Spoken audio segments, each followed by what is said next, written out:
Alright, what's going on? We're doing a psychology video right now, and I'm going to be talking about God's timing. Okay, right? This is very important. If you don't believe in God, I don't know what to tell you, okay? To be honest, I don't know what to tell you. But it is very important, especially if you build a relationship with Him. If you already got one, like, He's only there to help you, to be honest, bro. And for me, one thing that held me back so long, not even that, is something I want you guys just to realize, right? I'm going to be talking about, like, some of my personal experience, like, on this shit, too, and trying to connect it with y'all, but let's see. So I've been in a lot of fucked up situations since day one. Like I said, I always wanted Bugatti. God knew that, right? And as much fucked up as positions as I've been in, knowing that, and him knowing that I've been wanting to get money since day one, he put me in a lot of fucked up shit to make me the person I need to become in order to do this shit, right?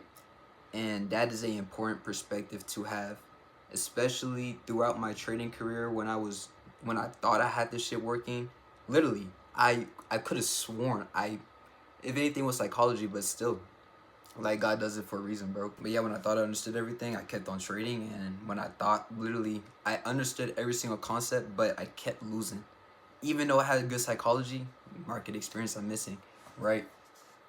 And perspective is important about this, because instead of me saying why me, right, like my whole life, instead of being like why me, like I tore my ACL in high school. I'm my sophomore year. I told God, like, if you know I'm trying to go pro, like why, like what the fuck was that, right? But no, I was on some different shit.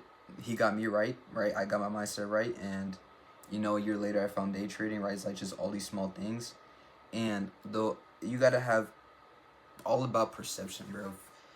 Deadass. Anything in life, just not even about day trading. Even if I'm not gonna say you're not gonna make this shit, because I believe that you guys can do this shit, right? But even in life, everything you want to do, we're just doing a business, e-commerce, like just all these other type of things, any type of goals, everything is about perspective. You don't have the right perspective, it's not gonna look good for you. It's not gonna look that good. And the way I saw it was, instead of me looking at my losses being like, damn, why, right? I was like, okay, let's look into it from a bigger picture. I'm only gonna get into a position where I'm handling big money, right? And when that happens with a bad psychology and not enough market experience, what's gonna happen? I could make 100 bands and I can lose it just like this, because how fast you get it is how fast you lose it. And that is why I say, bro, you have to understand God's time. If y'all think y'all understand anything, y'all be losing.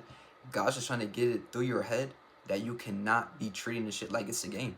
Deadass, because when you make it and you treat it like it's a game and you lose all your money, now what? Now you're broke as fuck. Like, yeah, you can run it back, but it's like you're really trying to run up a mill and then put a mill on a live account so you can make 100 bands a day, and then full port your fucking account and then lose $1 million. Like, bro, no, that's not, even with funded accounts. That's why the ROI is fucking good, because you're putting $100 for a 2-band investment, 2 bands in return, and you just get like 50 accounts. Like, Apex, like, you can do 20 accounts for like probably 3 bands, and that's like a $40,000 payout, right? But like, you can start with 1 account. It's all about getting there slowly, bro. God's time. I cannot stress that enough. And one thing I want you guys to ask yourself is, are you guys doing this for the money, or are you guys doing this for the freedom that comes with it? Because you look at this life, right? You go to school, you go into debt to go to college, and you work until you're 60, right? As you're working until you're 60, you got nothing but bills to pay, your college debt as well, all this debt that you in. And if you're not in debt, you only have like a little bit of money to do like, are you really living your dream life when you retire? Like, I want you to think about that, right? I'm not judging nobody, right? I don't know what everybody's plan is, but for me, in my perspective, it just didn't make sense to me, right? I was like, I can't be giving up all my time for another person when there's people who make money like this, right? And if you do the money, like if you trade for the money, I don't believe that God would give it to you like that. But if you're trading because you want freedom with this, and you really, you know what I'm saying, then that's very important as well. And I don't know what else to say, but I just really want you guys to peep into that.